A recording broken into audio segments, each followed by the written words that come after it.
সকল তোমালোকৰ যিটো দ্বিতীয় অধ্যায় ক্লাছ 9 চৰকাৰ প্ৰকাৰ শ্ৰেণী বিভাজন এই পাঠটো আমি আলোচনা কৰিম।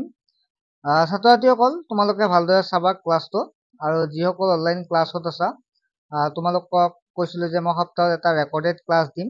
চ' আজি ক্লাছটো মই পাব্লিক কৰিছো, ছ'চিয়েল চায়েন্সৰ ক্লাছটো। চ' তোমালোকে চাবা, আৰু যিসকলে নতুনকৈ আহিছা তোমালোকে এটা কমেন্ট কৰিবা যে ছাৰ আমি নতুনকৈ আহিছো, আৰু যিসকল আগৰ পৰা আছা তোমালোকে কবা যে আমি অনলাইন ক্লাছত আছো বুলি এটা SMS কৰিবা, মই তোমালোকক অনুৰোধ জনাইছো। ঠিক আছে, আমি ক্লাছটোলৈকে আগবাঢ়িছো। ঠিক আছে, চৰকাৰৰ শ্ৰেণী বিভাজন চোৱা যে প্ৰাচীন গ্ৰীক দাৰ্শনিক প্লেটোৱে চৰকাৰৰ শ্ৰেণী বিভাজন সূচনা কৰিছিল। প্ৰথম যদি চাওঁ চৰকাৰসমূহ কেনেকুৱা শ্ৰেণী বিভাজন বা ভাগ কেনেকুৱাকে, এতিয়া কিছুমান ঠাইত সংসদীয় গণতন্ত্ৰ চৰকাৰ আছে, কিছুমান ৰাষ্ট্ৰপতীয় যিটো আমি কি বুলি কওঁ ৰাষ্ট্ৰপতীয় চৰকাৰ, যুক্তৰাষ্ট্ৰীয় চৰকাৰ, তাৰপিছত তেনেকুৱা একনায়কত্ব চৰকাৰ, এনেকুৱা চৰকাৰ বিলাক থাকে হয় নে বিভিন্ন ঠাই বিলাকত। গতিকে এই যিটো ধাৰণা, এই চৰকাৰৰ ধাৰণাটোক প্ৰথমতে কোনে দিছিল? প্লেটোৱে চৰকাৰৰ শ্ৰেণী বিভাজনৰ সূচনা কৰিছিল। প্লেটোৰ পিছত এৰিষ্টটলে চৰকাৰক কেইবাটাও শ্ৰেণীত বিভক্ত কৰিছিল। আমি প্লেটোৰ পিছত কোন আছিল? এৰিষ্টটলে। প্লেটো আৰু এৰিষ্টটলৰ চৰকাৰৰ যিটো শাসকৰ সংখ্যা আৰু লক্ষ্যৰ ভিত্তিত কেইটামান শ্ৰেণীত ভাগ কৰিছিল। এইবিলাক হৈছে জনকল্যাণৰ হকে হোৱা এজনৰ শাসনক ৰাজতন্ত্ৰ বুলি কোৱা। আমি যিটো কওঁ এজনে যেতিয়া শাসন কৰে, চব এজনৰ মতে যেতিয়া হয়, যিটো ৰজা বিলাকৰ ক্ষেত্ৰত হয়, এইবিলাক কি বুলি কোৱা হয়? ৰাজতন্ত্ৰ বুলি কোৱা হয়। ঠিক আছে, আৰু কেইজনমানে যদি অভিযন্তাই কিছুমান ব্যক্তিয়ে যদি কৰে, তেতিয়াহ'লে তাক আমি আৰু বহুজন বা ৰাইজৰ শাসনক কি বুলি কোৱা হয়? যে আমি গম পালো কেইজনমানক অভিজাততন্ত্ৰ বুলি কোৱা হয়, কেইজনমানে যেতিয়া শাসন কৰে। আৰু যদি বহুতে যদি শাসন কৰে বা ৰাইজৰ শাসনক যদি আমি কি বুলি কওঁ? ৰাজ্য ব্যৱস্থা বুলি নামকৰণ কৰা হয়। আৰু বহুজন বা ৰাইজৰ শাসনক আমি কি বুলি কোৱা? ৰাজতন্ত্ৰ, ৰাজ্য ব্যৱস্থা বুলি কোৱা হয়। ঠিক আছে, এইটো কোনে কৰিছিল? এৰিষ্টটল আৰু প্লেটোৱে কৰিছিল। যে এজনৰ শাসনক কি বুলি কোৱা হয়? যিটো ৰাজতন্ত্ৰ, বহুজনৰ শাসনক বহুজন বুলি কওঁতে আমি যদি চাওঁ তেনেহ'লে 2-3জন বা তেনেকুৱাকে এটা অভিজাততন্ত্ৰ, অৰ্থাৎ কিছুমান যদি বিশেষ এটা কিছুমান ব্যক্তিয়ে চলাই, তেতিয়াহ'লে তাক অভিজাততন্ত্ৰ বুলি কোৱা হয়, অভিজাততন্ত্ৰ। আৰু যদি বহুজন বা ৰাইজে চলাই তেতিয়া ৰাজ্য ব্যৱস্থা বুলি নামকৰণ কৰিছিল। আনহাতে জনস্বাৰ্থৰ বিপৰীতে শাসকৰ স্বাৰ্থৰ বাবে চলা জনতন্ত্ৰ কি বুলি কৈছে ইয়াত? জনস্বাৰ্থৰ বিপৰীতে মানে জনস্বাৰ্থ মানে মানুহে যিটো বিচাৰে তাৰ বিপৰীতে শাসকৰ স্বাৰ্থৰ বাবে চলা এনে এজনক আমি স্বৈৰতন্ত্ৰ বুলি কওঁ। ঠিক আছে, স্বৈৰতন্ত্ৰক কেতিয়া বুলি কোৱা হয়? যেতিয়া ৰাইজৰ কথা নাভাবে, অৰ্থাৎ নিজৰ লাভালাভৰ বাবে যেতিয়া চৰকাৰ গঠন কৰে বা যেতিয়া যিবিলাকে চলাই শাসন চলাই, তেনেকুৱা তাক আমি স্বৈৰতন্ত্ৰ বুলি কওঁ। ঠিক আছে, নিশ্চয় বুজি পাইছা তোমালোকে। নেক্সট হৈছে কেইজনমানৰ শাসকৰ আধ্যবন্ত, অৰ্থাৎ যিসকল ধনী ব্যক্তি আছে তেওঁলোকে যদি কেইজনমানে কৰে তাক আধ্যবন্ত তন্ত্ৰ বুলি কোৱা হয়। আৰু বহুজনৰ শাসনক গণতন্ত্ৰ বুলিও কোৱা হয়। মানে আনফালে চালে আমি কি কওঁ? এজনে যদি শাসন কৰে বা নিজৰ স্বাৰ্থৰ কাৰণে শাসন কৰে তাক আমি স্বৈৰতন্ত্ৰ বুলি কওঁ। কেইজনমানে যদি শাসন কৰে তাক বুলি কয় আধ্যবন্ত তন্ত্ৰ বুলি কোৱা হয়। ঠিক আছে, নেক্সট হ'ল বহুজনে যদি কৰে তাক গণতন্ত্ৰ বুলি কোৱা হয়। গণতন্ত্ৰ বুলি নামকৰণ কৰিছিল। সেই কালত চিন্তাবিদ গণতন্ত্ৰৰ ভাল চৰকাৰ বুলি বিবেচনা নকৰিছিল। সেই সময়ত গণতন্ত্ৰৰ যি ভাল চৰকাৰ তাক বিবেচনা কৰা হোৱা নাছিল সেই সময়ত, সেই যুগত। যুগ পৰিৱৰ্তনৰ লগে লগে ৰাজতন্ত্ৰ আৰু অভিজাতন্ত্ৰই ক্ৰমাতে প্ৰাসংগিকতা হেৰুৱাইছে। বৰ্তমান বিশ্বৰ বেছিভাগ ৰাষ্ট্ৰৰে শাসন ব্যৱস্থা গণতান্ত্ৰিক, হয় নে? আমাৰ ভাৰতবৰ্ষ এখন গণতান্ত্ৰিক ৰাষ্ট্ৰ, তেনেকুৱাকে বেছিভাগ শাসনে কি হয়? গণতন্ত্ৰৰ জৰিয়তে চলে। বুজি ল'বা হা, মই প্ৰতিটো লাইন মই বুজাই দিব চেষ্টা কৰিছো। ইংলেণ্ড, নেপাল, ভূটান আদি ৰাষ্ট্ৰত ৰজা বা ৰাণী আছে যদিও ৰজাৰ শাসন নচলে। আমি কওঁ যে ভূটানৰ ৰজা, হয় নহয়, ইংলেণ্ডৰ ৰাণী যদিও আছে বৰ্তমান, কিন্তু তেওঁলোকৰ শাসন নচলে। তেওঁলোকৰ নাম মাত্ৰ ৰজা কৰিছে, নীতিটো পালন কৰি থৈছে, সিহঁতৰ তেওঁলোকৰ শাসন কি নহয়? নচলে সেই ঠাইত। ঠিক আছে, জাষ্ট আমি কি হৈছে? ৰাজমুকুট পৰম্পৰা ৰক্ষাৰ প্ৰতীক। তেওঁলোকক জাষ্ট এটা ৰাজমুকুট বা পৰম্পৰাগত, যিহেতু আগতে ৰজা আছিল ভূটানত, গতিকে সেইটো পৰম্পৰাগত দেখুৱাবৰ কাৰণেহে তাত ৰজা আছে। ঠিক আছে, কিন্তু শাসনভাৰ কিন্তু গণতন্ত্ৰৰ ওপৰতে প্ৰতিষ্ঠিত। ৰজাৰ হাতত একো ক্ষমতা নাথাকে, ৰজাৰ হাতত একো ক্ষমতা নাথাকে বাবে এই ব্যৱস্থাক সীমিত ৰাজতন্ত্ৰ বুলি কোৱা হয়।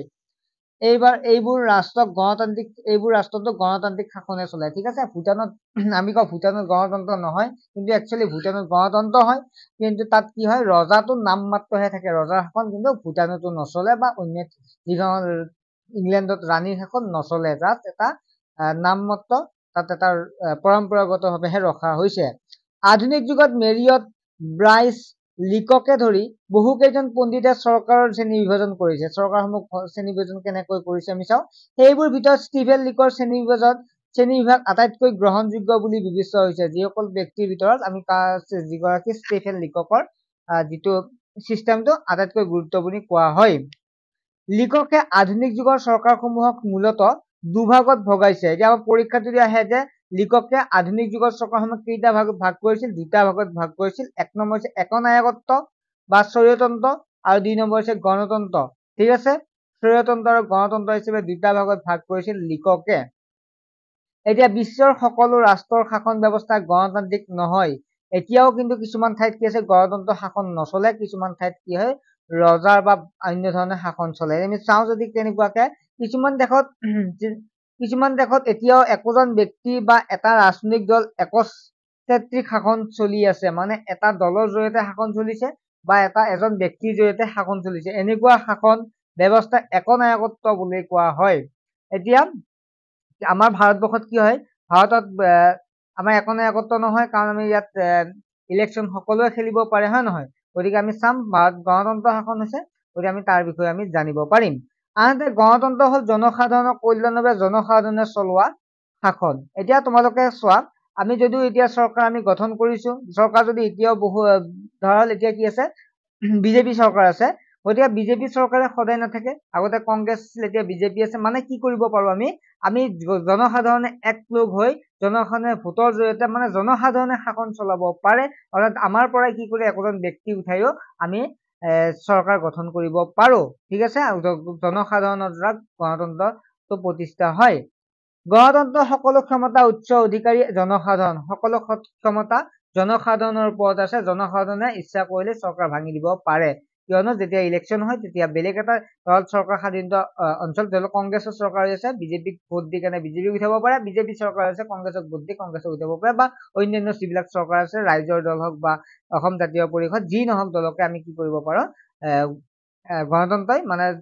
গণতন্ত্ৰত ইয়াত কি কৰিব পাৰে, জনসাধাৰণে ইয়াক জনসাধাৰণৰ ওপৰতে নিৰ্ভৰ কৰে। সেইকাৰণে তোমালোকে দেখা যায় যে ইলেকশ্যনৰ আগত কি হয়, মন্ত্ৰীবিলাক ঘৰৰ সকলো ব্যক্তিৰ ওচৰলৈকে যায়, এজন দুখীয়া মানুহৰ ওচৰলৈ যায়, তোমালোকে দেখা পাইছা, হয় নে নহয়?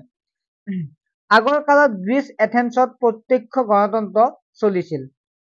জনসাধাৰণে প্ৰত্যক্ষভাৱে শাসনত অংশগ্ৰহণ কৰিব পাৰিছিল। আগতে প্ৰত্যক্ষভাৱে, এতিয়া আমি যদিও শাসন চলাব পাৰি জনসাধাৰণৰ ওপৰত আছে, কিন্তু জনসাধাৰণে প্ৰত্যক্ষভাৱে শাসন চলাব নোৱাৰে, কাৰণ আমি উঠিয়াই দিব লাগিব, আমিতো তাতে ক'ব নোৱাৰো, হয় নে নহয়? গতিকে কিন্তু আগতে তেনেকুৱাকে আছিল, প্ৰত্যক্ষভাৱে জনসাধাৰণে চলাব পাৰিছিল। আজিৰ দিনত প্ৰত্যক্ষ গণতন্ত্ৰ বিভিন্ন কাৰণত সম্ভৱ নোহোৱা হৈছে।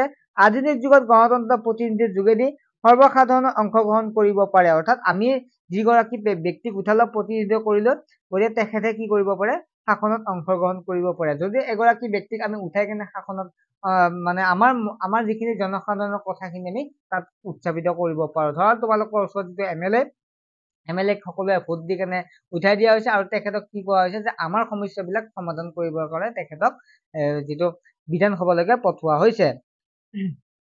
এতিয়া চোৱা, বাবে এনে গণতন্ত্ৰ পৰোক্ষ গণতন্ত্ৰ, আমি যিটো পৰোক্ষ গণতন্ত্ৰ বুলি কোৱা হয়। লিককে আধুনিক গণতন্ত্ৰক সীমিত ৰাজতন্ত্ৰ আৰু গণৰাজ্য বা প্ৰজাতন্ত্ৰ এই দুটা ভাগতো ভাগ কৰিছে। ঠিক আছে, লিককৰ কথা আমি গম পাই আছো। তেখেতে পুনৰ দুয়োটা প্ৰকাৰকে আকৌ এককেন্দ্ৰিক আৰু যুক্তৰাষ্ট্ৰীয় দুটা ভাগত ভাগ কৰিছে। শেষত এককেন্দ্ৰীয় আৰু যুক্তৰাষ্ট্ৰীয় চৰকাৰকো সংসদীয় ৰাষ্ট্ৰপতিয়ে দুটা ভাগত বিভক্ত কৰিছে। এনেকৈ লিককে কি কৰিছে, চৰকাৰসমূহক ভাগ কৰিছে।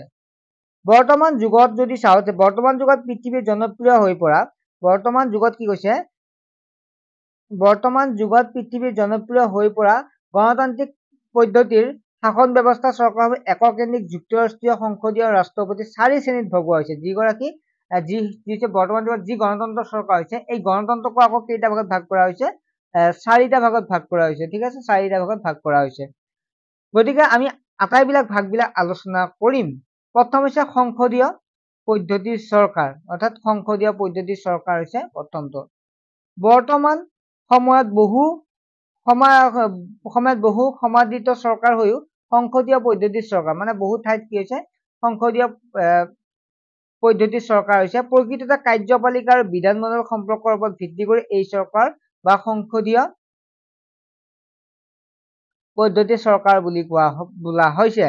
এই শ্ৰেণীৰ চৰকাৰ জন্মস্থান হৈছে ইংলেণ্ড। প্ৰথম যে আমি চাওঁ যে সংসদীয় পৰীক্ষা তোমালোকৰ ইম্পৰ্টেণ্ট হয়, যে সংসদীয় গণতন্ত্ৰ চৰকাৰৰ জন্মস্থান কি হৈছে, জন্মস্থান হৈছে ইংলেণ্ড। ইংলেণ্ডত প্ৰথমতে ইয়াত হৈছিল। সেইবাবে এই চৰকাৰ বেষ্ট মিনিষ্টাৰ মডেল বুলি কোৱা হয়। যদি আমাক কোৱা যায়, প্ৰশ্ন যদি আহে পৰীক্ষাত যে বেষ্ট মিনিষ্টাৰ মডেল কোনখন চৰকাৰক কোৱা যায়, তেতিয়া তোমালোকে এনচাৰ দিবা যে সংসদীয় চৰকাৰক কোৱা হয় বেষ্ট মিনিষ্টাৰ মডেল চৰকাৰ বুলি কোৱা হয়। নিশ্চয় তোমালোকে বুজি পাইছা, এইটো ভাৰতবৰ্ষৰ সংসদ ভৱন। তোমালোকে নিশ্চয় দেখাই পাইছা এইটো, যে ভাৰতৰ যিবিলাক আমাৰ MP থাকে, ঠিক আছে, আমি MP বিলাক ইয়াত থাকে, হয় নহয়, যিবিলাক আমি পঠাই দিছো। অসমৰ 14 গৰাকী MP আছে, হয় নহয়, লোকসভাৰ। এই 14 গৰাকী MPও ইয়াতে কি কৰে, ইয়াতে মানে হয়, মানে যিবিলাক আইন বিলাক হয় তেনেকুৱাকে আমাৰ সংসদীয় ব্যৱস্থাতে হয়। সংসদীয় পদ্ধতিৰ চৰকাৰৰ বৈশিষ্ট্যসমূহ এনেধৰণৰ, যে সংসদীয় চৰকাৰৰ বৈশিষ্ট্য মানে কেনেকুৱা, মানে সংসদীয় চৰকাৰৰ বৈশিষ্ট্য, দুজন মুৰব্বী থাকে, ঠিক আছে। 1 নম্বৰ, দুজন মুৰব্বী থাকে। এই চৰকাৰৰ দুজন মুৰব্বী ব্যৱস্থা আছে, এজন প্ৰকৃত কাৰ্যপালিকা, আনজন নামমাত্ৰ কাৰ্যপালিকা। প্ৰধানমন্ত্ৰীৰ নেতৃত্বত মন্ত্ৰী পৰিষদখন হল প্ৰকৃত কাৰ্যপালিকা, ৰাষ্ট্ৰপ্ৰধান, ৰজা, ৰাণী, ৰাষ্ট্ৰপতিৰ নামমাত্ৰ কাৰ্যপালিকা।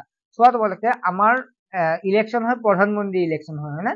গতিকে আমি চৰকাৰ দুজন মুৰব্বী থাকে, আমি এজন মুৰব্বী কি হৈছে, যিগৰাকী প্ৰধানমন্ত্ৰীৰ জৰিয়তে, অৰ্থাৎ যিটো প্ৰধানমন্ত্ৰী বুলি কওঁতে আমি নৰেন্দ্ৰ মোদীৰ জৰিয়তে যিখন চৰকাৰ, এই চৰকাৰ যিখন গঠন হৈ আছে, এইখনক প্ৰকৃত কাৰ্যপালিকা বুলি কয়। কাৰণ আমাৰ চৰকাৰখন কোনে চলাই আছে, মোদীয়ে চলাই আছে। অৰ্থাৎ কি আছে, আমাৰ প্ৰধানমন্ত্ৰীৰ জৰিয়তে যিখন মন্ত্ৰীসভা আছে, তেনেদৰে মন্ত্ৰীসভাখনে এই শাসনটো চলাই আছে, বা এই যিখন সংসদীয় ব্যৱস্থাটো চলাই আছে, চৰকাৰখন চলাই আছে। ইয়াত লগতে আৰু কি আছে, ৰাষ্ট্ৰপতিও আছে আমাৰ ইয়াত, হয় নহয়, ৰাষ্ট্ৰপতি বা ৰজা ৰাণী যি থাকে, যিহেতু আমাৰ ইয়াত ৰজা ৰাণী নাই, গতিকে ৰাষ্ট্ৰপতি আছে। যিটো ৰাষ্ট্ৰপ্ৰধান আছে, তেখেত নামমাত্ৰ কাৰ্যপালিকা। তেখেত যদিও ৰাষ্ট্ৰপ্ৰধান হয়, তথাপিতো তেওঁ কিন্তু শাসনভাৰ তেওঁৰ ওপৰত নাথাকে। অৰ্থাৎ সকলোবিলাক কোনে চোৱা চিতা কৰে, কাৰ্য কোনে কৰে, মোদী, বা আমি যদি আমি প্ৰধানমন্ত্ৰী যিয়ে নহওক, মোদী হওক বা পিছত যিয়ে নহওক, যেনেকুৱা নহওক, প্ৰধানমন্ত্ৰী গৰাকীয়ে চোৱা চিতা কৰে। তো প্ৰধানমন্ত্ৰীৰ লগতে কি থাকে, যিসকল মেম্বাৰ থাকে, যিবিলাক MP থাকে, প্ৰধানমন্ত্ৰী মানে লগতে মন্ত্ৰীসভা থাকে, তেওঁলোকে কাৰ্যপালিকাৰ বিধানমণ্ডল কাৰ্যপালিকাটো তেখেতে কাৰ্যখিনি কৰে। নিশ্চয় বুজি পাইছা। গতিকে আমাৰ দুজন মুৰব্বী থাকে, এজন ৰাষ্ট্ৰপতি, এজন প্ৰধানমন্ত্ৰীৰ লগতে যি প্ৰধানমন্ত্ৰীৰ লগত যিসকল আছে তেওঁলোক, অৰ্থাৎ মন্ত্ৰী পৰিষদখন।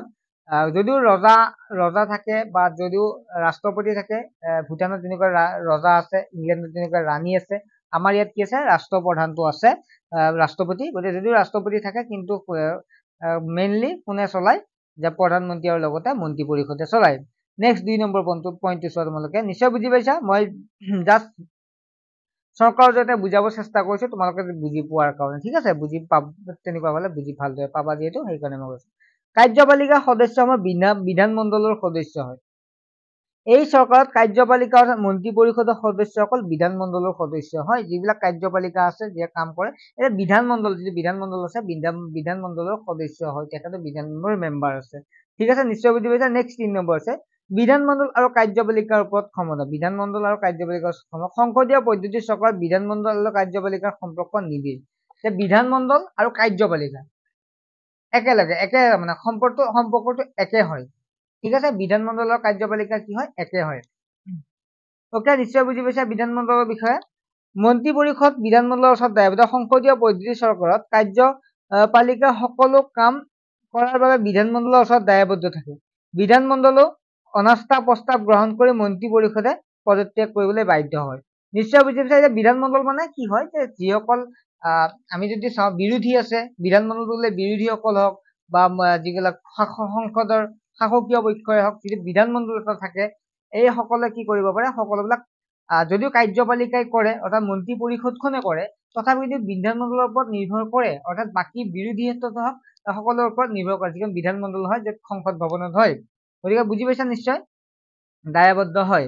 ওকে, মন্ত্ৰী পৰিষদৰ সামূহিক দায়বদ্ধ। আৰু লগতে কি কৈছে নেক্সট 4 নম্বৰ চোৱা, মন্ত্ৰী পৰিষদৰ বিধানমণ্ডলৰ ওচৰত দায়বদ্ধ। যদি বিধানমণ্ডলে অনাস্থা প্ৰস্তাৱ গ্ৰহণ কৰে, অৰ্থাৎ বিধানমণ্ডলে যে কয় যে শাসকে হওক বা শাসকীয় নহকে যিয়ে নহওক, ধৰ বিজেপি আছে কংগ্ৰেছ আছে তেনেকুৱা ক্ষেত্ৰত হওক, যে বিধানমণ্ডলে যদি কয় যে অনাস্থা প্ৰস্তাৱ যে প্ৰধানমন্ত্ৰীজন বা মন্ত্ৰী পৰিষদখন বদলি কৰিব লাগে, আৰু যদি মেক্সিমাম বিধানমণ্ডলৰ সদস্য অৰ্থাৎ এমপিয়ে যদি কি কৰে যে বৰ্তমানৰ প্ৰধানমন্ত্ৰী গৰাকী বা যি মন্ত্ৰী পৰিষদক মানে কি কৰিব বিচাৰে, ভাল নোপোৱা হৈছে বা তেওঁলোকৰ কামৰ প্ৰতি আস্থা হেৰুৱাইছে, গতিকে তেখেতে ইয়াত অনাস্থা এটা প্ৰস্তাৱ আনিব পাৰে, য'ৰ জৰিয়তে মন্ত্ৰী পৰিষদে পদত্যাগ কৰিবলৈ বাধ্য হয়। তেওঁলোকে নিজৰ যিটো অনাস্থা প্ৰস্তাৱৰ জৰিয়তে মানে চৰকাৰখন মানে ভাঙি দিব পাৰে। কোনে পাৰে? বিধানমণ্ডল। এতিয়া বিধানমণ্ডল কোন কোন পাৰে? সকলো মেম্বাৰ বিলাক, যিসকলে ইলেকশ্যনত জিকিছে তেওঁলোক এমপি সকলক কোৱা হৈছে। নেক্সট মন্ত্ৰী পৰিষদৰ সামূহিক দায়বদ্ধতা। যিসকলে চাই আছা তোমালোকে এটা লাইক কৰি দিয়া, মই যিমান পাৰো চেষ্টা কৰিছো ভালদৰে বুজাবৰ কাৰণে। তোমালোকে কি বুজি পাইছা মই নাজানো, কিন্তু মই চেষ্টা কৰিছো, কিন্তু যিসকলে বুজি পাইছে এটা লাইক কৰি দিবা, ঠিক আছে। এই চৰকাৰৰ মন্ত্ৰী পৰিষদখন সামূহিক বিধানমণ্ডলৰ ওচৰত দায়বদ্ধ হয়। এই চৰকাৰৰ যি মন্ত্ৰী পৰিষদখন আছে সামূহিকভাৱে বিধানমণ্ডলৰ ওচৰত দায়বদ্ধ হয়, নিশ্চয় দায়বদ্ধ হব।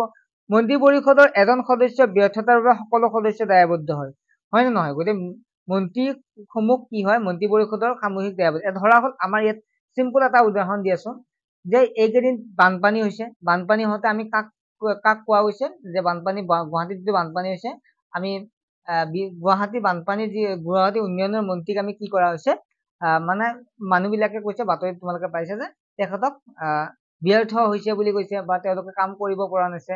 ইয়াৰ লগতে কি হৈছে, তেখেতে যিটো তেওঁৰ হাতত দায়িত্বটো তেখেতে পালন কৰিছে নে না ক'ব নাযাওঁ, তেখেতে যিহেতু বানপানী হৈছে তেওঁলোক ৰক্ষা কৰিব পৰা নাই, গতিকে এই মন্ত্ৰীজনৰ লগতে যিসকল উন্নয়নৰ মন্ত্ৰী, তেওঁ কিছু হেমাহি কৰাৰ বাবে আটাইবিলাক চৰকাৰখনে কি হৈছে মানে খল ঠেকত পৰিছে, বা চৰকাৰখনে তাৰ কৰ্তৃত্ব দিব লগা হৈছে। গতিকে এজন মন্ত্ৰীৰ কাৰণে কি কৰিব পাৰে, এখন মন্ত্ৰী পৰিষদে কি কৰিব পাৰে, ব্যৰ্থ হব পাৰে, ঠিক আছে। মন্ত্ৰী পৰিষদে এজন সদস্যৰ ব্যৰ্থতাৰ বাবে। নিশ্চয় বুজি পাইছা। নেক্সট হৈছে সংসদীয় পদ্ধতি চৰকাৰৰ গুণ। এতিয়া সংসদীয় পদ্ধতি কি কৰিব, চৰকাৰৰ গুণ কি কি আছে। এতিয়া আমাৰ চব বস্তু এটা গুণ থাকে, এটা দোষ থাকে, হয় নে নহয়? গতিকে প্ৰথমতে আমি গুণটো চাই লওঁ, তাৰপিছত আমি দোষ বিলাক চাম, ঠিক আছে। আমাৰ কিতাপত যিহেতু প্ৰথম গুণ দি আছে, গুণটো চাই ল'ম। সংসদীয় পদ্ধতিৰ চৰকাৰত কাৰ্যপালিকা আৰু বিধানমণ্ডলৰ মাজত সুসম্পৰ্ক আৰু সহযোগিতা থাকে। যে কি হয়, সংসদীয় পদ্ধতিত কাৰ্যপালিকা আৰু বিধানমণ্ডলৰ মাজত সুসম্পৰ্ক থাকে। যিসকল মন্ত্ৰী পৰিষদ আছে, লগতে যিসকল বিধানমণ্ডল আছে, এমপি বিলাক আছে, তেওঁলোকৰ মাজত সম্পৰ্ক এটা ভাল হৈ থাকে। ফলত যিকোনো সমস্যা আইনৰ সহায়ত সহজে সমাধান কৰিব পাৰে। কাৰণ কি হৈছে, আমি যেতিয়া আইন এখন সৃষ্টি কৰে, তেতিয়া বিধানমণ্ডলেতো কি কৰিব লাগে, তাত ভোট দিব লাগে। গতিকে ধৰা বিজেপিৰ MLA আছে বহুত, MP আছে বহুত গৰাকী, মই MP কথা কৈ আছো বৰ্তমান, MP আছে বহুত গৰাকী, গতিকে এখন আইন বনাব লগা হ'ল। গতিকে বিজেপিৰ MP বিলাকে কি কৰিব, যিহেতু সেইবিলাক বিধানমণ্ডলৰ পৰিষদত বিজেপি MP বিলাকে কাক সহায় কৰিব, যে যিটো মন্ত্ৰী পৰিষদে যিটো ক'ব যে এখন আইন উলিয়াব লৈছো যে এইখন জনসাধাৰণৰ সুবিধা হ'ব, তেতিয়া এই যিসকল বিধানমণ্ডলত থকা বিজেপিৰ MP আছে, এই MP কেইটাই কি কৰিব, প্ৰধানমন্ত্ৰী বা বিধানমণ্ডলখনক কাৰ্যপালিকাসমূহক মন্ত্ৰী পৰিষদক হেল্প কৰিব, তেওঁৰ পক্ষে যাব। গতিকে এইটো এটা সুবিধা হয়, যাৰ ফলত এখন সহজে আইন সমাধানো কৰিব, আইনৰ সহায়ত যিকোনো এখন আইন আনিব, যেনে বাল্য বিবাহ ক্ষেত্ৰত তেনেকুৱা আইন এখন আনিব পাৰে। নিশ্চয় বুজি পাইছে তোমালোকে। নেক্সটটো চোৱা, এই চৰকাৰৰ বিধানমণ্ডলৰ ওচৰত দায়বদ্ধৰ বাবে দেশ আৰু জনসাধাৰণৰ স্বাৰ্থৰ বিপৰীতে যোৱা কোনো কাম চৰকাৰখনে কৰিব নোৱাৰে। এই চৰকাৰখন বিধানমণ্ডলৰ ওচৰত দায়বদ্ধ হৈ থাকে, আৰু সেয়ে দেশ বা জনসাধাৰণৰ বিপৰীতে যোৱা কোনো কাম কৰিব নোৱাৰে। যদি এখন আইন যদি মন্ত্ৰী পৰিষদে যদি আনিব বিচাৰে, যিখন আইন মানে জনসাধাৰণৰ বাবে অৰ্থাৎ ৰাইজৰ বাবে বেয়া, সেইখন আইনে কি কৰিব পাৰে, অকল যে যিসকল ব্যক্তি আছে তেওঁলোকে ভাল, মানে ধনী ব্যক্তিসকলৰ ভাল ভাবি যদি এখন আইন আনিব বিচাৰিছে, দুখীয়া ব্যক্তিসকলক সাঙুৰি লোৱা নাই, গতিকে তেনেকুৱা ক্ষেত্ৰত যদি আনিব বিচাৰে, কিন্তু আনিব নোৱাৰে। কিয় নোৱাৰে? অৰ্থাৎ দায়বদ্ধ হৈ থাকে বিধানমণ্ডল, কাৰণ বিধানমণ্ডলে প্ৰতিবাদ কৰিব, বিধানমণ্ডল সকলত যিহেতু সকলো দলৰে থাকে, গতিকে বিধানমণ্ডলৰ তাত প্ৰতিবাদ হ'ব, তেওঁলোকে ক'ব যে এই আইনখন আনিব নোৱাৰে, যাৰ ফলত চৰকাৰে সেইখন আনিব নোৱাৰে, ঠিক আছে। গতিকে সেইটো এটা ভাল গুণ। গতিকে যি ইচ্ছা তাকে মন্ত্ৰী পৰিষদখনে কৰিব নোৱাৰে, অৰ্থাৎ সেইবাবে এইটো এটা ভাল গুণ। নেক্সট 3 নম্বৰ, সংসদীয় বৈদ্যুতিক চৰকাৰৰ কাৰ্যপালিকাই অৰ্থাৎ মন্ত্ৰী পৰিষদ, কাৰ্যপালিকা বুলি কওঁতে আমি মন্ত্ৰী পৰিষদৰ কথাই কৈ আছো, স্বেচ্ছাচাৰীভাৱে কাম কৰিব নোৱাৰে। তেওঁলোকে ইচ্ছামতে যে ৰাইজৰ বিপৰীতে তেওঁ ইচ্ছামতে সকলো কাম কৰিব নোৱাৰে। তেওঁলোকে ধৰ এটা কোনো এটা ধৰ্মক, কোনো এটা জাতিক, কোনো এটা বৰ্ণ, মানে যিকোনো বৰ্ণ এটা কি কৰিব টাৰ্গেট কৰি যদি এখন আইন আনিব বিচাৰে বা তেওঁলোকৰ যদি কিবা এটা কৰিব বিচাৰে জনসাধাৰণৰ বিপৰীতে, তেতিয়াহ'লে কিন্তু সেই কামটো কৰিব নোৱাৰে, নিজৰ ইচ্ছামতে কৰিব নোৱাৰে। ক্ষমতাত থকা ৰাজনৈতিক দলে যদি স্বেচ্ছাচাৰীভাৱে কাম কৰে তেতিয়া বিধানমণ্ডলে অনাস্থা প্ৰস্তাৱ যোগে তেনে চৰকাৰক ক্ষমতাৰ পৰা আঁতৰ কৰিব পাৰে। ধৰা হ'ল মই একদম চিম্পল, যিহেতু চৰকাৰখন বিজেপিৰ হৈছে, মই বিজেপিক উদাহৰণ দি আছো বা কংগ্ৰেছৰ বিৰোধী দলত দি আছে, তেতিয়া তোমালোকে বুজি পাবা, সেইকাৰণে মই কৈ আছো। চৰকাৰ পিছত বেলেগ হ'ব, আকৌ এবাৰ সেইটো কোৱা নাই। ধৰা হ'ল বিজেপি চৰকাৰে এখন কি আনিব খুজিলে, আইন এখন আনিব খুজিলে। ধৰা হ'ল সেই আইনখন কি হয়, ৰাইজৰ কোনো উপকাৰ নহয়, অৱশ্যে সেই আইনখনৰ ৰাইজৰ অপকাৰহে হ'ব। অৰ্থাৎ তেওঁলোকে স্বেচ্ছাচাৰীভাৱে যদি আনিব বিচাৰে, তাৰ লগতে কি থাকে, কংগ্ৰেছ আছে বা অন্যান্য দলসমূহ আছে, যিহেতু এই দলসমূহে কি কৰিব পাৰে, এই দলসমূহ যিবিলাক MLA আছে, এই MLA বিলাক বা বিধানমণ্ডলসমূহে কি কৰিব পাৰে, মই অসমৰ কথা কৈছো মেইনলি, বা ভাৰতৰ কথা যিয়ে নহওক, য'তে নহওক, সংসদীয় চৰকাৰ যিহেতু আমাৰ ৰাজ্য চৰকাৰৰ পৰে, গতিকে বিধানসভা বা লোকসভাৰ কথাই ক'ব, অসমৰ বা ভাৰতৰ কথাই যি নহওক বুজি ল'বা। ধৰা হ'ল কি হৈছে যে নৰেন্দ্ৰ মোদীয়ে এখন আইন আনিব বিচাৰিলে, যিখন আইন ধৰা হ'ল, মই ধৰি লৈছো যে আইনখনত কিনে ৰাইজৰ উপকাৰ নহয় বা আইনখনৰ জৰিয়তে মানুহৰ অপকাৰহে সাধিত হ'ব। তেনেকুৱা কৰোঁতে তাত যিবিলাক কংগ্ৰেছৰ দল আছিল, কংগ্ৰেছ দলৰ যিবিলাক MLA বা MP আৰু লগতে ধৰা হ'ল বেলেগ বেলেগ যিবিলাক দলবিলাক আছে, তৃণমূল কংগ্ৰেছে হওক বা আপৰে হওক, এই দলবিলাকৰ যিবিলাক MP আছে, এওঁলোকে কি কৰিব পাৰে, এওঁলোকে সেইখন মানে নালাগে বুলি তেওঁলোকে কি কৰিব পাৰে, অনাস্থা প্ৰস্তাৱ আনিব পাৰে। আৰু এনে যদি কৰে তেতিয়াহ'লে এনেবোৰ কৰিলে চৰকাৰ ক্ষমতাৰ পৰা আঁতৰ কৰিবও পাৰে, যদি অনাস্থা প্ৰস্তাৱনে যদি মানে MPৰ পৰিমাণটো যদি বেছি হয়, যিখন লগাতকৈ যদি নলগা MP পৰিমাণ বেছি হয়, যিসকলে প্ৰটেষ্ট কৰে বেছি, তেতিয়াহ'লে কিন্তু চৰকাৰখন ভাঙি যাব পাৰে, অৰ্থাৎ চৰকাৰৰ ক্ষমতা আঁতৰ কৰিব পাৰে, যিয়ে চৰকাৰ নহওক। ঠিক আছে। নেক্সট হৈছে সংসদীয় বৈদ্যুতিক চৰকাৰে জনমতক সদায় গুৰুত্ব দি কাৰ্য সম্পন্ন নকৰে, মানে জনসাধাৰণৰ ওপৰত গুৰুত্ব দি সদায় কাম কৰে। বুজি পাইছেনে? তোমালোকে নিশ্চয় বেলেগত গম পোৱা, তোমালোকে সংসদীয় বৈদ্যুতিক চৰকাৰ বিলাকৰ ক্ষেত্ৰত যে জনসাধাৰণৰ ওপৰত ভিত্তি কৰিহে কি কৰে, কাৰ্য সম্পন্ন কৰে। তোমালোকে এদিন প্ৰায় 1 মাহ মান আগত যিটো 3rd গ্ৰেড বা 4th গ্ৰেডৰ পোষ্ট ওলাইছিল, তেতিয়া আমাৰ মুখ্যমন্ত্ৰীয়ে কৈছিল যে APSC চিষ্টেমত ADRE এবাৰ এক্সাম বিলাক হ'ব, যিবিলাক চৰকাৰী এক্সাম বিলাক, তেওঁক কোৱাৰ পিছত যেতিয়া ৰাইজসকলে মানে সকলোৱে ছচিয়েল মিডিয়াত প্ৰতিবাদ কৰিব ধৰিলে বা তেওঁলোকে নালাগে বুলি ক'লে, তেতিয়া কিন্তু আকৌ যিগৰাকী মুখ্যমন্ত্ৰীয়ে তেখেতে কৈছে যে ৰাইজৰ ওপৰত কেতিয়াও আমি নহয়, ৰাইজে যিটো বিচাৰে সেইটোৱে কৰিম, গতিকে এইবাৰ তেনেকুৱা নহয়। ইয়াৰ জৰিয়তে কি বুজা পালো আমি, যে সংসদীয় বৈদ্যুতিক চৰকাৰে সদায় কি বিচাৰে, ৰাইজক সদায় গুৰুত্ব দি কাম কৰে। গতিকে তেওঁ কিহৰ কাৰণে কৰিলে, যে ৰাইজে যিহেতু বেয়া পাব, আৰু লগতে অন্যথা বিৰোধী পক্ষৰ কঠোৰ সমালোচনাৰ সন্মুখীন হয়। আৰু তেনেকুৱা কৰাৰ লগে লগে বিৰোধী বিলাক যিবিলাক কংগ্ৰেছ আছে বা যিটো AUDF বা ৰাইজৰ দল আছে, এই দলবিলাকে কি কৰে, এই দলবিলাকে প্ৰতিবাদ কৰে, হয় নহয়? প্ৰতিবাদ কৰাৰ বাবে যি টি কথা বা যি টি কাম কৰিব নোৱাৰে, হয় নহয়? তোমালোকে নিশ্চয় গম পাইছা, যেতিয়া আমাৰ মাননীয় মুখ্যমন্ত্ৰীয়ে চৰকাৰী চাকৰি বিলাকৰ বিষয়ে যেতিয়া ক'লে যে APSC চিষ্টেমত হ'ব, প্ৰথম প্ৰিলিমছ, তাৰপিছত মেইনছ হ'ব, যেতিয়া ক'লে তেতিয়া তেওঁ বিভিন্ন ধৰণৰ কঠোৰ মানে সমালোচনাৰ সন্মুখীন হৈছিল, বা বিৰোধীসকলেও যিবিলাক বিৰোধী ব্যক্তিসকলেও কি কৰিছিল, মানে প্ৰটেষ্ট কৰিছিল বা তেওঁৰ এগেইনষ্টে মাত মাতিছিল বা কৈছিল। তেতিয়া চৰকাৰে কি কৰিলে, চৰকাৰে জনসাধাৰণৰ সুবিধা হোৱাৰ কাৰণে আকৌ তাৰপিছত তেওঁ কথাটো উঠাই ল'লে। এনেকুৱা মই জাষ্ট উদাহৰণ দি আছো, আমাৰ যিহেতু তোমালোকে ইয়াৰ প্ৰতি বুজি পোৱা, হয় নে নহয়? গতিকে মই যদি উদাহৰণ দিওঁ তেওঁলোকে বুজি নাপায়, গতিকে মই চৰকাৰৰ উদাহৰণ এইটোৱে দি আছো যে তোমালোকে বুজি পাবৰ কাৰণে। ঠিক আছে, মই কোনো ধৰণৰ চৰকাৰৰ দুখ গুণ গাব বিচৰা নাই, মই সংসদীয় বৈদ্যুতিক চৰকাৰক তেনেকুৱা সেইটোহে ক'ব বিচাৰিছো, মই কোনো ধৰণৰ চৰকাৰৰ ওপৰত মাত মাতিব যোৱা নাই। ঠিক আছে, চৰকাৰ যিয়ে নহওক মোৰ কোনো প্ৰব্লেম নাই। ঠিক আছে, মই জাষ্ট বুজি পাবৰ কাৰণেহে মই কংগ্ৰেছ, বিজেপি বা বেলেগ দলৰ কথা কৈ আছো ইয়াত। ঠিক আছে, এই চৰকাৰৰ নমনীয় চৰিত্ৰ, এই চৰকাৰৰ কাৰ্যপালিকা পৰিৱৰ্তন প্ৰক্ৰিয়া সহজ। কাৰ্যপালিকাৰ পৰিৱৰ্তন প্ৰক্ৰিয়া সহজ কিহৰ কাৰণে? যদি মুখ্যমন্ত্ৰীয়ে কি কৰে, মুখ্যমন্ত্ৰীয়ে কি কৰিব পাৰে, ধৰা আমি তোমালোকে দেখা পাইছে এতিয়া যিগৰাকী শিক্ষামন্ত্ৰী, আগতে কোনগৰাকী শিক্ষামন্ত্ৰী আছিল, সিদ্ধাৰ্থ ভট্টাচাৰ্য আছিল, তাৰপিছত ৰনোজ পেগু হ'ল। গতিকে এই চোৱা মুখ্যমন্ত্ৰী গৰাকীয়ে কি কৰিব পাৰে, মানে পৰিৱৰ্তন কৰিব পাৰে, শিক্ষামন্ত্ৰী মানে পৰিৱৰ্তন কৰিব পাৰে, যেনেকুৱাকে এগৰাকী শক্তিমন্ত্ৰীৰ পৰা আকৌ আন এগৰাকী কি কৰিব পাৰে, সেইগৰাকী শক্তিৰ পৰা এডুকেশ্যনৰ পৰা আকৌ হেল্থলৈকে অনা নিয়া কৰিব পাৰে, অতি সহজে পৰিৱৰ্তনটো কৰিব পাৰে, তাত কোনো ধৰণৰ কথা নাথাকে। গতিকে এইটো হৈছে সংসদীয় চৰকাৰৰ গুণ বা সংসদীয় চৰকাৰৰ ভাল কাম বা ভাল বুলি ক'ব পাৰো আমি, ঠিক আছে, গুণ। এতিয়া সংসদীয় চৰকাৰৰ গুণবিলাক পঢ়ি থাকিলে সকলোৰে এটা গুণ এটা দোষ থাকে, নহয় নে? গতিকে এতিয়া আমি সংসদীয় চৰকাৰৰ আমি কি কৰিব পাৰিম, দোষ পঢ়িম। দোষ পঢ়াৰ আগতে তোমালোকক মই ক'ব বিচাৰো, মোৰ যিটো SRD চেনেলত যে টিউচন ক্লাছ হৈ আছে, মেথ, ছায়েন্স আৰু ইংলিছ গ্ৰামাৰ লগতে ছচিয়েল ছায়েন্সো হয়, গতিকে তোমালোকে জইন হ'ব বিচাৰিলে মাত্ৰ 200 টকাত তোমালোকে জইন হ'ব পাৰিবা, তোমালোকে 4 মাহৰ কাৰণে, ঠিক আছে।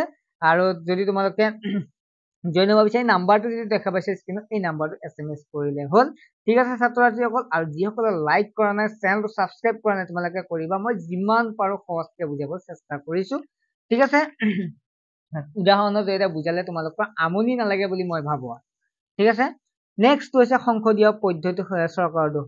সংসদীয় পদ্ধতি চৰকাৰত যদি কোনো ৰাজনৈতিক দলেও বিধানসভাৰ সংখ্যাগৰিষ্ঠ লাভ কৰি চৰকাৰ গঠন কৰিব নোৱাৰে, তেতিয়া মৰ্চা চৰকাৰ গঠিত হয়। মৰ্চা চৰকাৰ অস্থায়ী যিকোনো সময়তে ৰাজনৈতিক সংকটত পৰিব পাৰে। এতিয়া তোমালোকে চাবা হা, আমি যিটো ইলেকশ্যন এইবাৰ হৈছে, ইলেকশ্যন হবৰ কাৰণে টোটাল কিমান হেৰি থাকে, টোটাল চিট কিমান আছে, 543টা চিট আছিল, হয় নে? 43ক এবাৰ তোমালোকে চোৱা, লোকসভা যদি মোদী ইলেকশ্যন হৈ গ'ল, মোদী ইলেকশ্যন কিমান আছিল, 543টা আছিল। মোদী ইলেকশ্যন বুলি কওঁতে আমি লোকসভা ইলেকশ্যন, ঠিক আছে, মোদী ইলেকশ্যন বুলি ক'লে মই বুজি পোৱাৰ কাৰণে মই কৈ দিছো। এতিয়া চোৱা প্ৰধানমন্ত্ৰী ইলেকশ্যন, আৰু ইয়াত 2ৰে ভাগ কৰিলে কিমান হ'ব, 2ৰে 5ক 2 2 গুণ 4, হয় নহয়? তাৰপিছত কি 1 ৰল 2 7 গুণ 14, ঠিক আছে, 2 7 গুণ 14, তাৰপিছত কিমান থাকিল, 3 থাকিল, 2 1 গুণ 2, প্ৰায় 272, ঠিক আছে। 272খন চোৱা, ধৰা হ'ল 543ৰ ভিতৰত, ঠিক আছে, 543ৰ ভিতৰত 272খন কি পাব লাগে, ধৰ হেৰি পাব লাগে, মানে আধাতকৈ এখন বেছি কি পাব লাগে, বা আধা পাব লাগে, যে চৰকাৰ গঠন কৰিবৰ কাৰণে। কিন্তু চোৱা তোমালোকে, বিজেপিয়ে এবাৰ কেইখন আসন পাইছে, বিজেপিয়ে এবাৰ 240খন পাইছে চাগে, ঠিক আছে। একজেক্টলি হিচাপটো মোৰ অলপ নিমিলিব পাৰে দেই, তোমালোকে ইয়াত ক'ব নালাগে, মই জাষ্ট বুজাবৰ কাৰণে পাইছো। এইবাৰ চোৱা বিজেপিয়ে 240খন আসন পাইছে। এতিয়া চব লাগে আমাক কিমান, 272খন, মানে চৰকাৰ গঠন কৰিবৰ বাবে। এতিয়া চব বিজেপিয়ে 244খন পোৱা নাই, কোনো দলেও পোৱা নাই, কংগ্ৰেছও পোৱা নাই, বিজেপিও পোৱা নাই, বা অন্যান্য আপেও পোৱা নাই, যে চৰকাৰ গঠন কৰিবলৈ মেজিক নাম্বাৰটো, ঠিক আছে। এতিয়া চোৱা, এতিয়া 272 পাবৰ কাৰণে এখনো আপোনাৰ চৰকাৰটো গঠন কৰিব লাগিব। তেতিয়া কি কৰিলে, বিজেপিয়ে 12খন আসন ক'ৰ পৰা পালে, 12খন আসন পালে যিটো সংখ্যাগৰিষ্ঠ মানে নীতিশ কুমাৰ, বিহাৰৰ বিহাৰৰ মুখ্যমন্ত্ৰীৰ পৰা 12টা MP তেখেতে সহযোগত আনিলে, তেওঁলোকে সহায় কৰিবৰ কাৰণে আনিলে। আৰু 17জন নে 16জন চামথিং কিবা আছিল, আৰু নীতিশ কুমাৰ যিগৰাকী হেৰি আছিল, নীতিশ কুমাৰ হৈছে অন্ধ্ৰপ্ৰদেশৰ মুখ্যমন্ত্ৰী, তেওঁৰ পৰা কি কৰিলে, মানে তেওঁৰ MP, তেওঁৰ দলৰ MP কি কৰিলে, 16জন নে কেইজন আছিল মই পাহৰিলো একজেক্টলি, বহুত ইলেকশ্যন দেৰি হ'ল, গতিকে তেওঁৰ পৰা আনিলে, আনি কেনে কি কৰিলে, চৰকাৰখন গঠন কৰিলে। কিন্তু বিজেপি একেলগে চৰকাৰ গঠন কৰিব পৰা নাই, কাৰ সহযোগত কৰিলে, মানে যিহেতু বিজেপিৰ মেজিক নম্বৰ, অৰ্থাৎ মেজিক বুলি কওঁতে তেওঁ যিখিনি লাগে সেইখিনি এখন পোৱা নাই, বেলেগৰ সহযোগত কি কৰিলে, তেখেতে চৰকাৰখন গঠন কৰিলে। কাৰ নীতিশ কুমাৰ হওক, তাৰপিছত আমি আৰু নেক্সট কাৰ কথা ক'ব পাৰো, নীতিশ কুমাৰ, আৰু লগতে আছিল অন্ধ্ৰপ্ৰদেশৰ মুখ্যমন্ত্ৰী চন্দ্ৰবাবু নাইডুৰ সহযোগত কি কৰিলে, চৰকাৰখন গঠন কৰিলে। গতিকে এনেদৰে যদি চৰকাৰ গঠন কৰে, তেনেকুৱা চৰকাৰক কি বুলি কয়, মৰ্চা চৰকাৰ বুলি কোৱা হয়। তেনেকুৱা চৰকাৰ মৰ্চা চৰকাৰ গঠিত। তেতিয়া কোনো এটা দলে যিমান পৰিমাণৰ আসন লাগে সেই পৰিমাণৰ নাপালে বেলেগ দলৰ সহযোগত কি কৰিব পাৰে, এখন চৰকাৰ গঠন কৰিব পাৰে, আৰু এনে চৰকাৰ মৰ্চা চৰকাৰ বুলি কোৱা হয়। আৰু এনে মৰ্চা চৰকাৰত কি হয়, এটা অস্থায়ী অসুবিধা হয়। কিয় অসুবিধা হয়, যে ধৰা হ'ল বিহাৰৰ মুখ্যমন্ত্ৰীয়ে ক'লে যে কিবা এটা ডিমাণ্ড কৰিলে বা তেওঁলোকৰ ডিমাণ্ড কৰিলে আৰু বাকীসকলে দিব নিবিচাৰিলে অৰ্থাৎ প্ৰধানমন্ত্ৰীয়ে দিব নিবিচাৰিলে তেতিয়া কি কৰিব তেখেতে চৰকাৰখন ভাঙি দিয়াৰ ক্ষমতা থাকে যদি তেওঁ সংখ্যাগৰিষ্ঠ হয় নহলে কি হ'ব যেতিয়া তেওঁলোক যাব যেতিয়া চন্দ্ৰবাবু নাইডু বা নীতিশ কুমাৰ যেতিয়া চৰকাৰখনৰ পৰা গুচি যাব তেতিয়া কি হ'ব তেওঁলোকে চৰকাৰ গঠন কৰিব নোৱাৰিব বিজেপিয়ে চৰকাৰ গঠন কৰিব নোৱাৰিব কাৰণ বিজেপিৰ সিমানটো MLA MP নাই গতিকে এনেদৰে এইটো এটা অসুবিধা হয় কাৰণ তেওঁলোকে ৰাজনৈতিক সংকটত পৰে গতিকে 5 বছৰৰ কাৰণে যদি চৰকাৰখন গঠন হৈছিল গতিকে 1 বছৰ বা 2 বছৰতে ভাঙি যোৱাৰ লগে লগে এটা ৰাজনৈতিক কি হৈ থাকে সংকট সৃষ্টি হ'ব ঠিক আছে আকৌ ইলেকশ্যন হ'ব লাগিব বা তেনেকুৱাকে প্ৰব্লেম এটা হৈ থাকে আৰু নতুন এখন চৰকাৰ গঠন কৰিলে এই 5 বছৰতে 2-3 বাৰ তেনেকুৱা হলে অসুবিধাৰ সন্মুখীন হয় গতিকে এইটো এটা অসুবিধা হয় ঠিক আছে চৰকাৰৰ এইটো এটা অসুবিধা নেক্সট হৈছে এই চৰকাৰৰ মন্ত্ৰীসকলৰ বিভাগীয় কাম কাজে প্ৰায় অনভিজ্ঞ হোৱাৰ বাবে বহু সময়ত আমোলসকলৰ ওপৰত নিৰ্ভৰ কৰিবলগীয়া হয় ফলত কাম কাজত আমোলৰ প্ৰভাৱ বেছি হয় চৰকাৰখনে আমোলাবন্তিক চৰকাৰ ৰূপ লয় যে এই চৰকাৰ মন্ত্ৰীসকলে বিভাগীয় কাম কাজ প্ৰায় অনভিজ্ঞ হোৱাৰ বাবে ঠিক আছে আৰু বহু সময়ত আমোলসকলৰ ওপৰত নিৰ্ভৰ কৰিব লগা হয় ফলত চৰকাৰৰ কাম কাজত আমোলসকলৰ প্ৰভাৱ বেছি হয় আৰু চৰকাৰখনে আমোলাবন্তিক চৰকাৰ ৰূপ লয় মানে ইয়াত আমোলসকলৰ কথা কোৱা হৈছে যিসকলে আমোলৰ ওপৰত নিৰ্ভৰ কৰে ঠিক আছে নিশ্চয় বুজি পাইছা ইয়াতো তেনেকুৱা হয় আৰু চৰকাৰখন কি হ'ব পাৰে আমোলতান্ত্ৰিক চৰকাৰলৈ ৰূপ ল'ব পাৰে ঠিক আছে আমোলতান্ত্ৰিক চৰকাৰলৈ কি কৰিব পাৰে ৰূপ ল'ব পাৰে ইয়াত আমোলৰ প্ৰভাৱ বেছি হোৱাৰ বাবে ঠিক আছে নেক্সট আমি 3 নম্বৰটো হৈছে ক্ষমতাৰ পৃথকীকৰণ নীতিৰ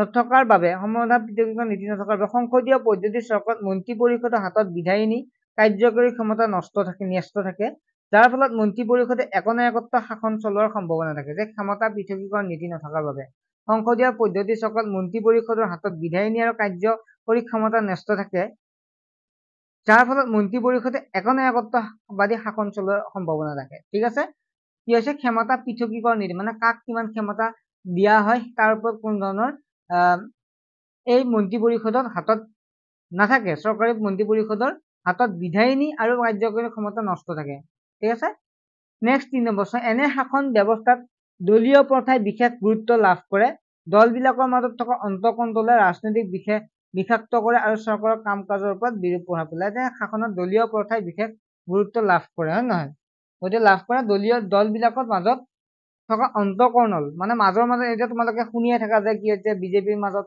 বিভিন্ন কাজ মানে অন্তঃকন্দল সিহঁত বিজেপিৰ কৰ্মকৰ্তাৰ মাজতে বা কংগ্ৰেছৰ কৰ্মকৰ্তাৰ মাজতে বা LDFৰ ক্ষেত্ৰতে বা যি দলে নহওক সকলো দলৰ মাজতে কি থাকে ভিতৰি মানে কিছুমান বিজেপিৰ ব্যক্তি বিজেপিক বেয়া পায় কংগ্ৰেছৰ ব্যক্তিয়ে কংগ্ৰেছক বেয়া পায় হয় নে নহয় গতিকে এনেকুৱা অন্তঃকৰ্ণলৰ ফলত এটা প্ৰব্লেম হয় কাম কাজবিলাক কৰিব নোৱাৰা হয় সংসদীয় পদ্ধতি চৰকাৰত বিৰুদ্ধে উত্থাপিত হোৱা আন এক অভিযোগ হল এনে চৰকাৰবোৰত বিধানমণ্ডলৰ সদস্য এবাৰ নিৰ্বাচিত হৈ অহাৰ পিছত তেওঁ জনস্বাৰ্থ অৱজ্ঞা কৰিলে পুনৰ নিৰ্বাচন নহলৈকে ভোটাৰসকলে কোনো কাৰ্যকৰী ব্যৱস্থা হাতত ল'ব নোৱাৰে যে সংসদীয় চৰকাৰৰ বিৰুদ্ধে উত্থাপিত অন্য অভিযোগ যে যদি এনে চৰকাৰ বিধানমণ্ডলৰ সদস্য এবাৰ নিৰ্বাচিত ধৰক আমি MLA উঠাই দিয়াৰ পিছত তেওঁলোকে জনস্বাৰ্থ অৱজ্ঞা কৰিলে তেওঁলোকে ধৰক আমি এজন ব্যক্তি উঠালো MLA উঠালো MLA জনে কি কৰিছে তেওঁ আমাৰ কথা নুশুনা হ'ল কাম কৰিব নকৰে আমাৰ ৰাইজৰ কথা নুশুনে তেওঁ উঠালো হয় তেওঁ ৰাইজৰ কথা নুশুনে আৰু এনে নুশুনাৰ ফলত কি হয় তেওঁক অৱজ্ঞা কৰিলে তেওঁ পুনৰ নিৰ্বাচনত কি কৰিব নোৱাৰে নিৰ্বাচন নহলৈকে আমি ভোট দি পেলাই তেখেতক মানে কাৰ্যকৰী ব্যৱস্থা হাতত ল'ব নোৱাৰো ফলত ভোটাৰসকলে তেওঁলোকৰ দ্বাৰা নিৰ্বাচিত প্ৰতিনিধি কুকৰ্ম বহুদিন সহ্য কৰিব লগা হয় নিশ্চয় বুজি পাইছা এইটো ডাইৰেক্ট লাইনটো তোমালোকে বুজি পোৱা লাইনে হয় ছাত্ৰ ছাত্ৰীসকল তোমালোকক মই এইখিনি বুজাই দিলো তোমালোকে কিমান বুজি পাইছা এইটো তোমালোকৰ ওপৰত নিৰ্ভৰ কৰিব মই চেষ্টা কৰিছো কোনো টিচাৰে বুজি নাপাওক বুলি ষ্টুডেণ্টক বুজাই নিদিয়ে গতিকে মই তেনেকুৱাকে বুজি পাক বুলিয়ে দিছো তোমালোক কষ্ট কৰি পঢ়াইছো সো তোমালোকে যদি ল'ব মানে ক্লাছটো ভাল পাইছে লাইক কৰিবা চেনেলটো সাবস্ক্ৰাইব কৰিবা আৰু যদি টিউচন ল'ব বিচাৰা তোমালোকে ল'ব পাৰিবা